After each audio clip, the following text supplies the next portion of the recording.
नमस्कार। तो 10th class के मैथमेटिक्स की शुरुआत हम करेंगे रियल नंबर से।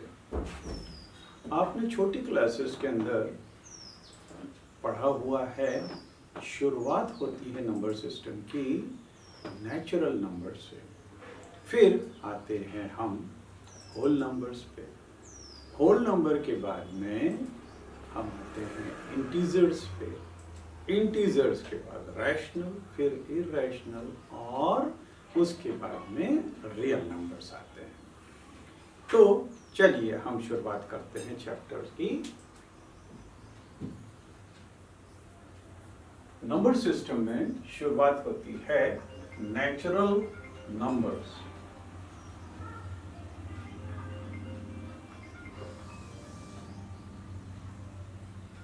अब ये नेचुरल नंबर्स होते क्या हैं? Actually counting numbers, these are natural numbers, जो नंबर्स काउंट करने के लिए यूज होते हैं। हम कभी भी ऐसे काउंट नहीं करते 0 1 2 3 4, ऐसे नहीं काउंट करते हम। ना ही अगर आप रेलवे में भी सफर कर रहे हो, रेलवे में 3 साल से छोटे बच्चे का हाफ टिकट लगता है, लेकिन जब हम काउंट करने जाएंगे तो हम 1 2 2.5 नहीं काउंट करते। काउंटिंग तो 1 2 3 4 5 6 ऐसी ही होती है, उसके अंदर फ्रैक्शन नहीं आता है। तो counting numbers, these are natural numbers.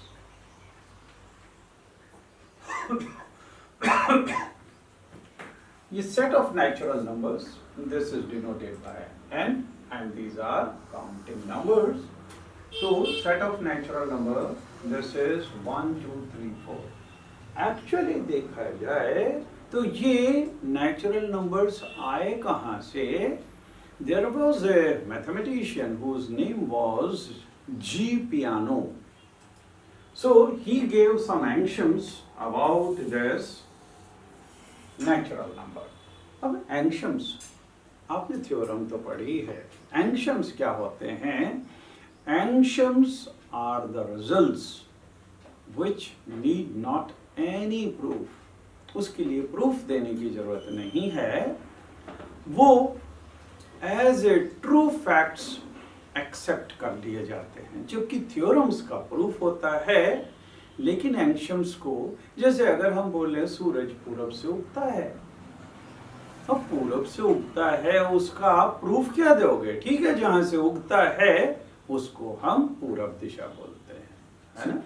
तो दिस इज लाइक एंक। तो Peano was a mathematician who gave these axioms about this natural number, और ये एंक्शम्स हैं। उसने सबसे पहले बोला 1 इज ए नेचुरल नंबर। तो शुरुआत जो है 1 से हो गई। फिर every natural number has a successor, मतलब हर नेचुरल नंबर का एक सक्सेसर है। तो 1 अगर हमने नेचुरल नंबर लिया तो 1 का सक्सेसर 2 हो जाएगा। 2 एक नेचुरल नंबर है तो उसका सक्सेसर 3 हो जाएगा, 3 का 4 हो जाएगा, एंड सो ऑन। फिर no two natural numbers have same successor। तो अगर हमने 2 नंबर्स लिए 2 और 5, तो 2 का सक्सेसर 3 होगा, 5 का सक्सेसर 6 होगा। सेम सक्सेसर नहीं होगा कि 2 और 5 दोनों का सक्सेसर 3 ले लें, है ना? ऐसा नहीं होगा। Then fourth axiom is these successors are unique। तो ये जो सक्सेसर्स हैं यूनिक है। ऐसा नहीं हो सकता कि 3 का 4 और 5 दोनों सक्सेसर्स हों। सक्सेसर केवल एक ही होगा, वो भी 3 का अगर लेंगे तो केवल 4 सक्सेसर होगा और कोई सक्सेसर नहीं हो सकता है। और 5वां था, ये अभी आपके समझने के हिसाब से थोड़ा सा डिफिकल्ट है, क्योंकि इसमें सेट्स का कॉन्सेप्ट है जो 11th क्लास में आएगा। So this is if S is a subset of N such that S contains 1 and all successors, then S is equal to n. मतलब अगर अपन n एक बड़ा सेट है उसका एक छोटा सा सबसेट ले ले S, लेकिन S के अंदर 1 हो और उसके अंदर सब सक्सेसर्स हो, तो जब 1 होगा और उसके सक्सेसर्स होंगे तो 2 भी होगा, 2 है तो 3 होगा, 3 है तो 4 होगा, 4 है तो 5 होगा, तो वो 1 2 3 4 5 6 7 सब के सब नंबर्स आ जाएंगे। इसका मतलब ये S n के बराबर हो जाएगा। So these are Peano's action.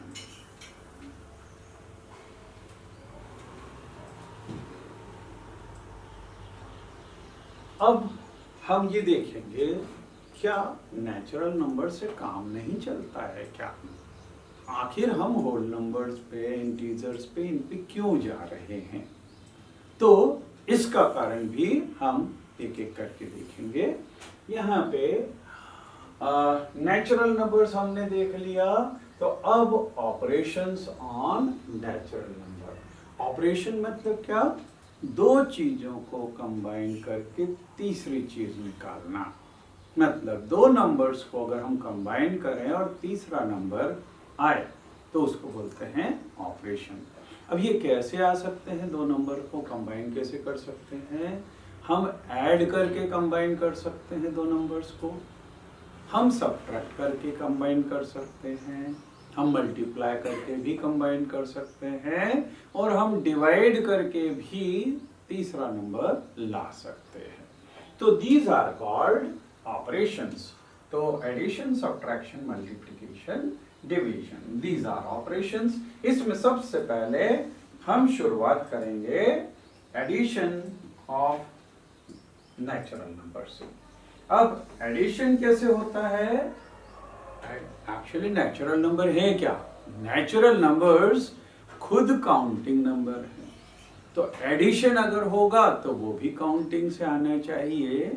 अगर आप फ्लैशबैक में जाएं, पुरानी छोटे थे जब आप, तब आपको एडिशन कैसे सिखाया था? आपको एडिशन सिखाया था कि अगर हमको दो नंबर्स को ऐड करना है, सपोज 3 और 4 को ऐड करना है, तो 3 डंडे ड्रॉ करो, फिर उसके बाद 4 डंडे ड्रॉ करो, और फिर उसको काउंटिंग करो। क्योंकि अगर हमको काउंटिंग आती है तो 3 डंडे ड्रॉ कर सकते हैं, है ना? ऐसे ही काउंटिंग आती है तो 4 डंडे ड्रॉ कर सकते हैं। Now when we will count these bars, so this will be 1 2 3 4 5 6 7, means 3 plus 4 is equal to 7. Like this we add two natural numbers. Then once we have seen addition, then there are some properties of the addition of natural number. Let us come to those properties.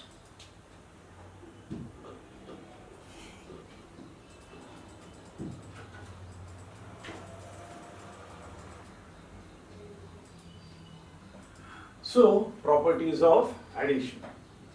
सबसे पहली property होती है closure property. See, what is closure property?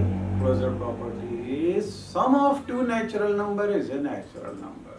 अगर हम दो natural numbers को add करेंगे तो हमारे पास में जो नंबर आएगा वो नेचुरल नंबर ही होगा।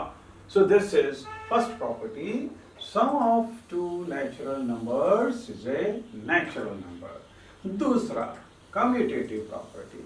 Commutative property for any two natural numbers, a plus b is equal to b plus a. This is commutative property. मतलब आप चाहे 2 plus 3 करो या 3 plus 2 करो, नंबर सेम आने का है।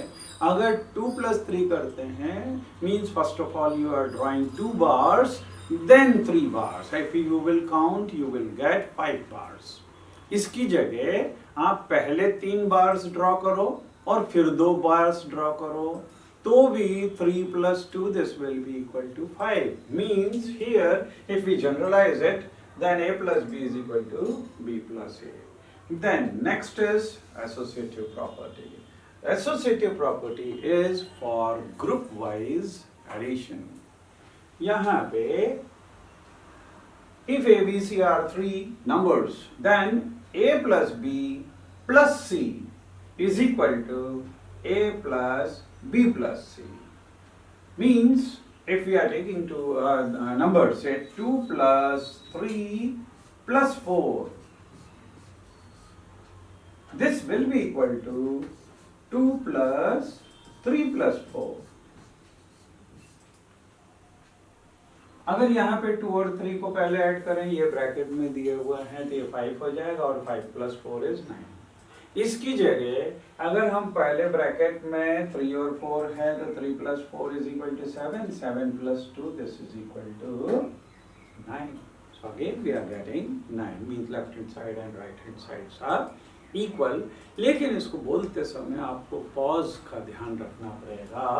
This is A plus B plus C is equal to A plus B plus C.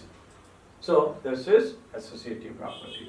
Then next is identity element for addition.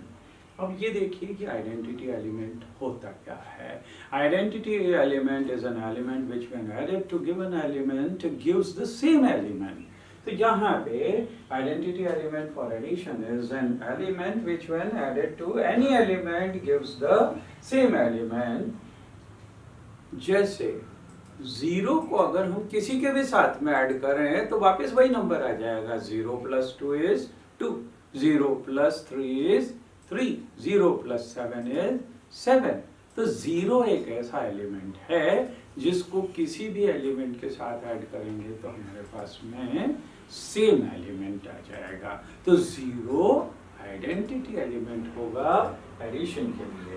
So here 0 is the identity element for addition because 0 plus 2 or 2 plus 0 is equal to 2 is equal to 0 plus 2. Similarly, 3 plus 0 is equal to 3 and so on. In general, A plus 0 is equal to A is equal to 0 plus A. लेकिन अब question यहाँ पे उठता है, क्या 0 natural number में है? Answer is no. This means this is not a perfect set. We will have to extend it to another set which is called set of whole numbers. तो ये अगला सेट आ गया set of whole number। इसके अंदर सब natural numbers होंगे 1 2 3 4 और साथ में 0 भी होगा।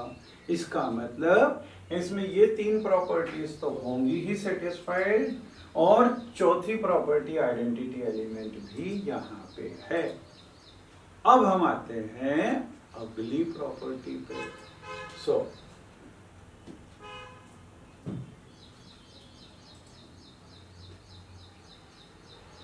Next property is additive inverse. अब किसी नंबर का एडिटिव इनवर्स क्या है? Additive inverse of an element is that element which when added to the given element gives the identity element। मतलब किसी भी नंबर का एडिटिव इनवर्स क्या होगा? ये वो नंबर होगा जिसको गिवन नंबर के साथ ऐड करें तो आइडेंटिटी एलिमेंट फॉर एडिशन आ जाए, मतलब 0 आ जाए। तो 2 के साथ में किसको ऐड करें कि 0 आ जाए? -2 को। तो -2 is additive inverse of +2. Similarly, -3 is additive inverse of +3. -7 is additive inverse of +7. So here, additive inverse of an element is that element which when added to the given element gives the identity element. And here, -2 is additive inverse of 2 because when we are adding -2 plus 2 is equal to 0 or this is equal to 2 plus -2. Similarly, -3 is additive inverse of 3 because -3 plus 3 is equal to 0 is equal to 3 plus -3। चाहे left side से add करो या right side से add करो, we are going to get the identity element 0। अगर इसको generalise करें तो -a is additive inverse of +a because -a plus a is equal to 0 is equal to a plus of -a। अब वापस से question arise, whether -2, -3, -4 these are present in set of whole numbers? Answer is no. तो ये -2, -3 negative numbers तो है ही नहीं whole numbers के लिए, इसका मतलब ये परफेक्ट सेट नहीं है. We will have to extend it to another set, और सेट ऑफ होल नंबर को एक्सटेंड करेंगे तो ये हमारे पास में आ जाएगा integers.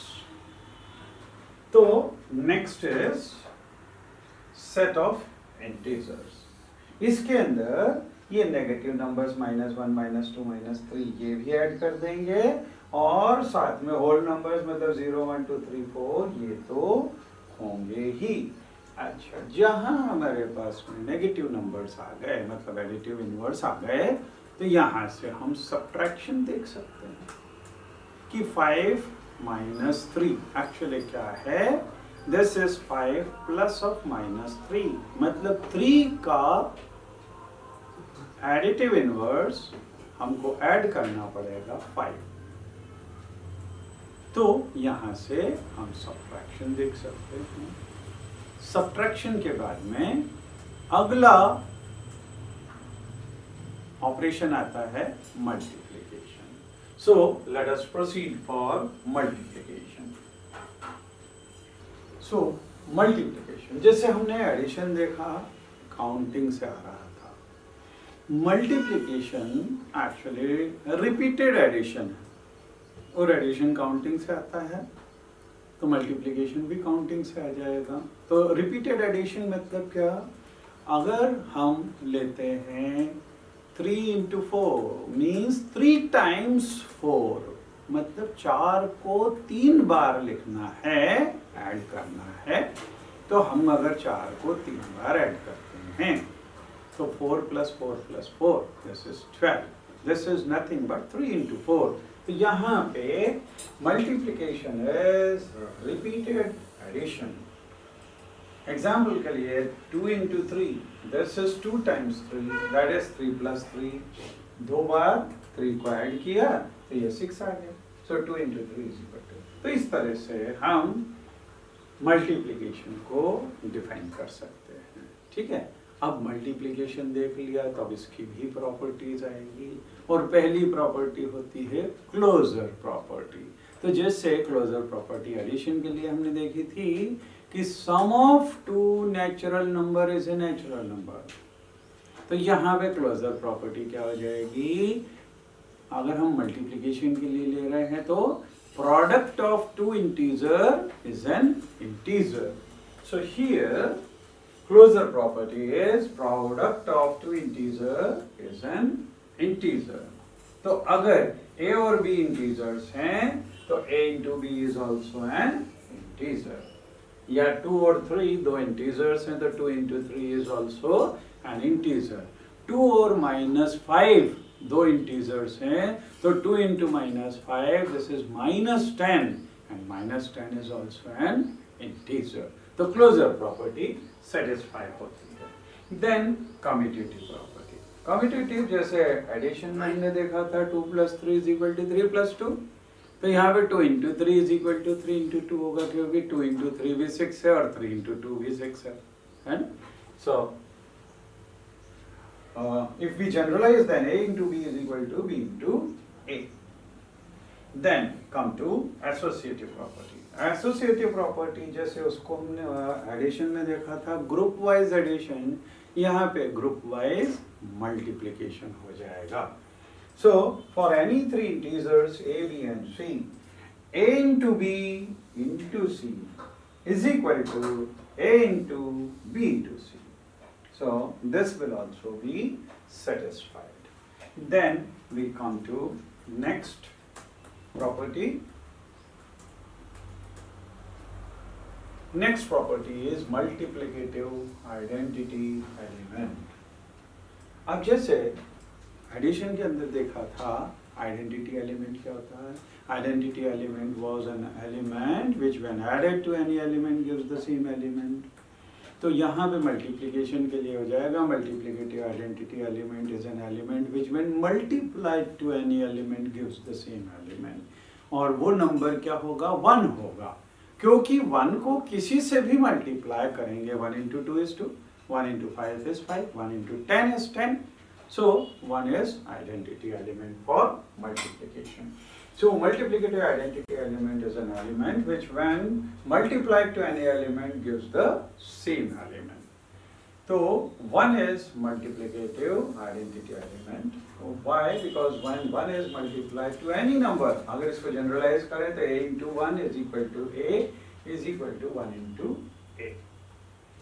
Then next is multiplicative inverse. तो जैसे एडिटिव इनवर्स के लिए हमने देखा था कि एडिटिव इनवर्स किसी भी एलिमेंट का क्या होता है, ये वो एलिमेंट होता है या वो नंबर होता है जिसको गिवन नंबर के साथ ऐड करें तो आइडेंटिटी एलिमेंट फॉर एडिशन आ जाए। यहाँ पे मल्टीप्लिकेटिव इनवर्स के लिए multiplicative inverse of an element is the element which when multiplied to the given element gives the identity element for multiplication. तो मल्टीप्लिकेटिव इनवर्स क्या होगा किसी भी नंबर का, ये वो नंबर होगा जिसको गिवन नंबर के साथ मल्टीप्लाई करो तो आइडेंटिटी एलिमेंट फॉर मल्टीप्लिकेशन आ जाए, मतलब 1 आ जाए। तो 2 को किससे मल्टीप्लाई करें कि आइडेंटिटी एलिमेंट फॉर मल्टीप्लिकेशन मतलब 1 आ जाए। तो 2 को अगर हम 1/2 से मल्टीप्लाई करेंगे तो हमारे पास में 1 आ जाएगा। 3 को 1/3 से मल्टीप्लाई करेंगे तो हमारे पास में 1 आ जाएगा। मतलब यहाँ पे 1/2 is multiplicative inverse of 2.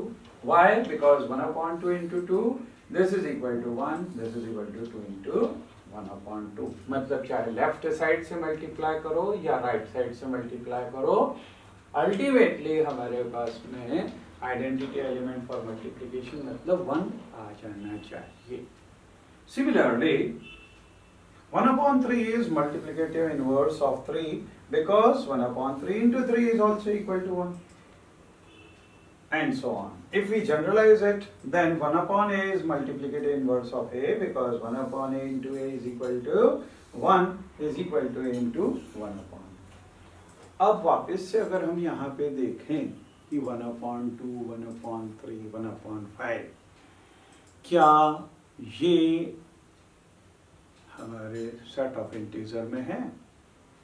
Answer is no.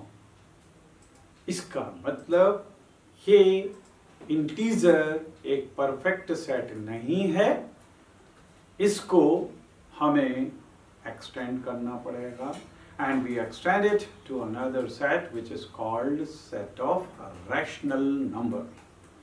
तो next हम आएंगे set of rational number पे।